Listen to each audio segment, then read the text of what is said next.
আসসালামু আলাইকুম বন্ধুরা, আবারও এক নতুন আয়োজনে আপনাদের সবাইকে স্বাগত জানাই। চুষি পিঠা তো অনেকেই খেয়েছেন, তবে এই পাস্তা চুষি পিঠা কতজন খেয়েছেন আমি জানি না। অসম্ভব মজার এই পাস্তা চুষি পিঠার রেসিপি আজ আমি আপনাদের সাথে শেয়ার করব। এই পিঠাগুলি বানাতে সময় লাগে খুবই কম, একেবারে ইউনিক। এই পিঠাগুলি বানানো যতটাই সহজ, খেতে কিন্তু ততটাই মজার। চলুন দেখে নিই এই পাস্তা চুষি পিঠার রেসিপিটি কিভাবে বানাবো। তার জন্য কড়াই আমি 2 চা চামচ পরিমাণে ঘি অ্যাড করে নিয়েছি। এবারে দেখুন, এখানে আমি 1 কাপ পরিমাণে নারকেলের পেস্ট অ্যাড করছি। এখানে আপনারা নারকেল কোড়াটাও ব্যবহার করতে পারেন। আমি এখানে পেস্ট দিয়েই এই পিঠাটি বানাবো। তো এটাকে দিয়ে ঘিয়ের মধ্যে খুব ভালো মতো একটু ফ্রাই করে নেব। নারকেলটা যখন পেস্ট করেছিলাম, সামান্য একটু দুধ দিয়ে পেস্ট করে নিয়েছি। নারকেলকে এইভাবে পেস্ট করে পুরটা বানিয়ে নিলে খুবই মোলায়েম খেতে হয়। খুব ভালো মতো এখানে নারকেলের পেস্টটাকে দিয়ে ঘিয়ের মধ্যে ভেজে নিয়েছি।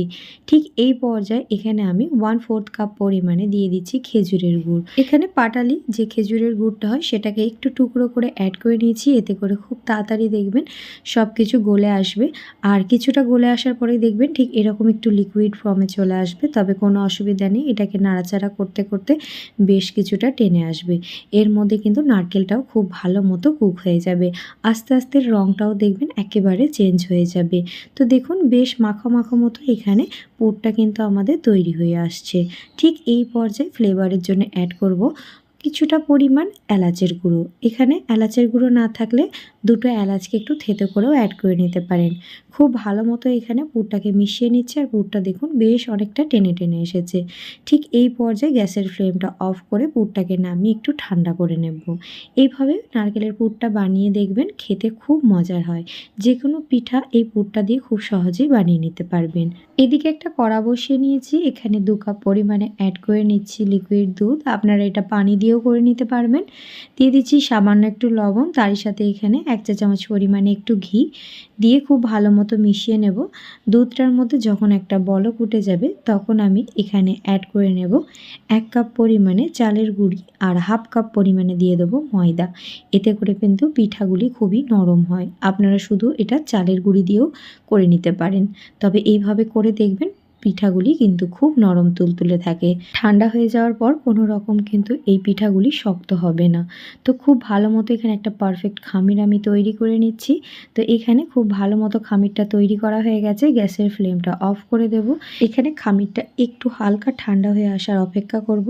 যখন একটু হালকা ঠান্ডা হয়েছে, মানে হাতে নেওয়া যাচ্ছে, তো এই পর্যায়ে এটাকে কিন্তু মেখে নিতে হবে।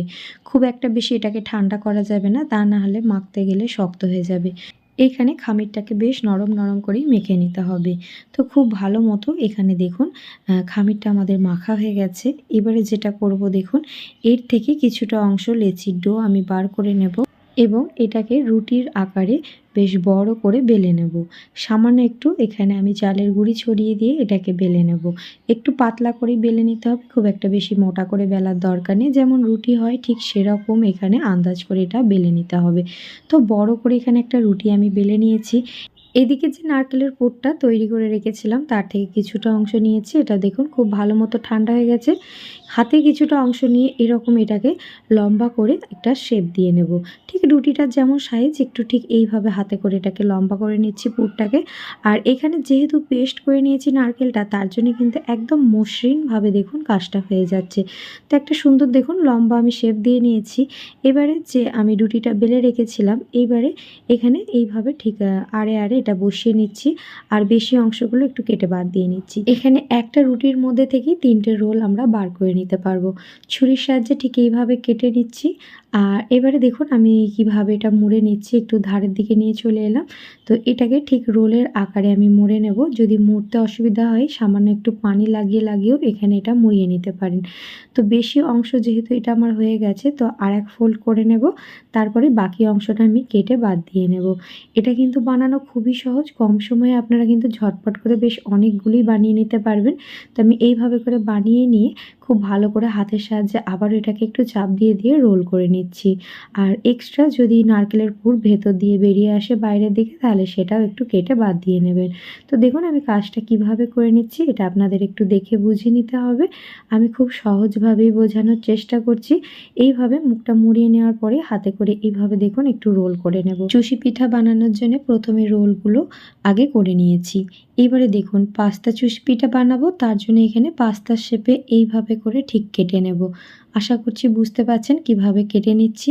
একদম হুবহু দেখুন পাস্তার মতোই দেখতে লাগছে। তো একেবারে পুড়ে ভরা পাস্তা চুষি পিঠা দেখতেই এতটা মজার, ভেবে দেখুন বানানোর পর খেতে কতটাই মজার হবে। একবার এইভাবে এই শীতের দিনে এই ইউনিক রেসিপিটি ট্রাই করবেন, কথা দিচ্ছি বাড়ির সকলের খুব পছন্দ হবে। এখানে প্রত্যেকটা পাস্তা চুষি পিঠা আমার রেডি হয়ে গেছে। এবারে এগুলো একটু রান্না করে নেব। তার আগে অবশ্যই একটু এইভাবে চালের গুঁড়ি ছড়িয়ে নেবেন, তাতে করে কি হয় একে অপরের গায়ে গায়েও লাগবে না, এবং দুধের মধ্যে যখন রান্না করা হবে তখন দুধটাও খুব তাড়াতাড়ি গাঢ় হতে সাহায্য করবে। তো খুব ভালো মতো এখানে মিশিয়ে নিয়েছি। পাস্তা চুষি পিঠাগুলি আমার একদম তৈরি হয়ে গেছে। এখানে পিঠাগুলি বানানোর জন্য আমি 1 লিটার দুধ নিয়ে নিয়েছি। দুধটা আগে থেকেই জাল করা আছে। দুধটা যখন একটু গরম হয়ে আসবে তখন এখানে আমি 1/4 কাপ পরিমাণে পাউডার দুধ অ্যাড করে নিচ্ছি। এতে করে ঘন হতেও যেমন সাহায্য করবে, ফ্লেভারটাও কিন্তু খুব ভালো আসবে। একটা হ্যান্ড রিক্সের সাহায্যে পাউডার মিল্কটাকে খুব ভালো মতো দুধের সাথে মিশিয়ে নিয়েছি। এবারে এখানে মিষ্টির জন্য অ্যাড করে নিচ্ছি 1/2 কাপ পরিমাণে খেজুরের গুড়। খেজুরের গুড়টাকে দিয়ে খুব ভালো মতো মিশিয়ে নেব। এখানে মিষ্টির পরিমাণটা আপনারা পছন্দ অনুযায়ী বাড়িয়ে কমিয়ে নিতে পারেন। আচ্ছা, এখানে মিষ্টিতে খুবই সামান্য একটু লবণ ও তার সাথে এখানে এলাচের গুঁড়ো অ্যাড করে নিচ্ছি 1/4 চা চামচ। এখানে আধখানা একটা দারচিনি এবং তার সাথে একটা তেজপাতাকে টুকরো করে অ্যাড করে নিয়েছি। ফ্লেভারটা যখন চলে আসবে এখান থেকে দারচিনি ও তেজপাতাটাকে আমি তুলে নেব। এইভাবে 1 থেকে 2 মিনিট দুধটা যখন একটু জাল হয়ে এসেছে, ঠিক এই পর্যায়ে অ্যাড করে নিচ্ছি কাজু বাদাম ও আলমন্ড বাদামের গুঁড়ো। এটাকে আমি গুঁড়ো করে 2 চা চামচ পরিমাণে অ্যাড করে নিচ্ছি। এর ফলে ফ্লেভারটা অসম্ভব মজার খেতে লাগবে। একবার এইভাবে বানিয়ে দেখবেন, কথা দিচ্ছি আঙুল চেটে খাবেন। খুব ভালো মতো একটু মিশিয়ে নিয়েছি। আপনারা চাইলে ড্রাই ফ্রুটগুলোকে টুকরো করেও অ্যাড করতে পারেন। এবারে যে পাস্তা চুষি পিঠাগুলি আছে এখানে অ্যাড করে নিয়েছি, আলতো আলতো করে মিশিয়ে নিচ্ছি। তারই সাথে এখান থেকে তেজপাতা ও দারচিনিটাকেও আমি তুলে নেব। তো এইভাবে একটু আলতো আলতো করে নেড়ে দেওয়ার পর ঢাকনা চাপা দিয়ে প্রায় 6 থেকে 7 মিনিট খুব ভালো মতো কুক করে নেব। প্রায় 7-8 মিনিট পর ফিরে এলাম। এখানে কিন্তু পিঠাগুলি একদম পারফেক্ট কুক হয়ে গেছে। আর দেখুন প্রত্যেকটি পিঠা কিন্তু উপরের দিকে ভেসে উঠেছে। তাহলেই বুঝে নিতে হবে এখানে চুষি পিঠাগুলি আমাদের একদম তৈরি হয়ে গেছে। আবারও সব কিছুকে একটু মিশিয়ে নিচ্ছি। আর তারই সাথে এখানে দুধটাও দেখুন বেশ আগের চাইতে অনেকটাই গাঢ় হয়ে গেছে, তবে এটা ঠান্ডা হয়ে গেলে আরও গাঢ় হয়ে যাবে। ঢাকনা চাপা দিয়ে কিছুক্ষণ রেস্টে রাখার পর এটাকে আমি সার্ভ করে দেখাচ্ছি। দেখুন আগের চাইতে কিন্তু এখন বেশ গাঢ় হয়ে গেছে। আমি সেটাও দেখাচ্ছি দুধটা এখানে কতটা গাঢ় হয়ে গেছে। আর প্রত্যেকটা পাস্তা পিঠার মধ্যেই রয়েছে কিন্তু পুরে ভরা। পুরে ভরা এই পাস্তা চুষি পিঠাগুলি যতটাই নরম তুলতুলে হয়েছে, খেতে কিন্তু ততটাই মজার হয়েছে। মুখে নিলেই মুখের মধ্যে যেন মিলিয়ে যাচ্ছে। আশা করছি আজকের এই পাস্তা চুষি পিঠার রেসিপি ভালো লেগেছে। ভালো লেগে থাকলে সাপোর্ট করে আমার ভিডিওতে অবশ্যই একটা লাইক, শেয়ার, কমেন্ট করে দেবেন। অবশ্যই এই শীতের দিনে এই ইউনিক পিঠাটি বানিয়ে দেখবেন। আজকের মতো আসি বন্ধুরা, আল্লাহ হাফিজ।